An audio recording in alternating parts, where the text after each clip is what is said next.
Kung taga Metro Manila ka at napansin mong humina ang tulo sa iyong gripo sa gabi at madaling araw, dahil yan sa pagbabawas ng pressure ng tubig na aprobado ng MWSS. Nakatutok si Jamie Santos.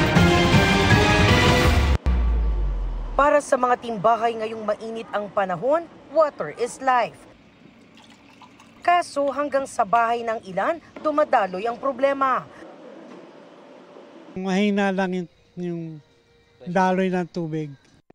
Ayon sa Pag-asa, nasa 196.82 meters ang level ng tubig sa Angat Dam ngayong araw.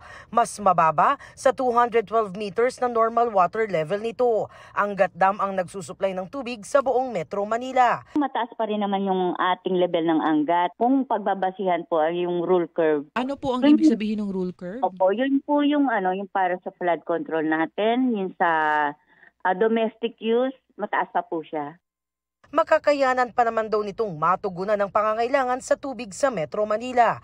Pero kapag mas bumaba pa ang tubig sa Angat, maari raw maapektuhan ang irigasyon patungong Bustos. Para matugunan na may sapat tayong supply ng tubig, nagbawas na muna ng pressure ang Maynilad at Manila Water sa kanilang mga customer tuwing off-peak hours mula 10 p.m. hanggang 4 a.m. Hindi naman po mawawalan po ng tubig po yung ating po mga customers, kundi po ay bababaan lamang po yung pressure.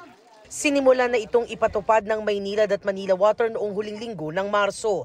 Sa ngayon po ay hindi pa natin masabi kung hanggang kailan po itong ating pong pagbabawas. Kailangan po natin tipirin po yung existing po na binibigay po ng Angat Dam kasi ayaw po natin, Ms. Connie, na umabot po siya hanggang critical level or minimum operating level po ng ating Angat Dam. Inutusan na rin daw ng MWSS ang kanilang concessionaires na ihanda ang kanilang mga mobile water tank sakaling kailanganing magrasyon. Para sa GMA Integrated News, Jamie Santos, nakatutok 24 oras. Mga kapuso, patuloy na tumutok sa mga balita. Mag-subscribe sa GMA Integrated News sa YouTube. Sa mga kapuso abroad, samahan niyo kami sa GMA Pinoy TV at www.gmanews.tv.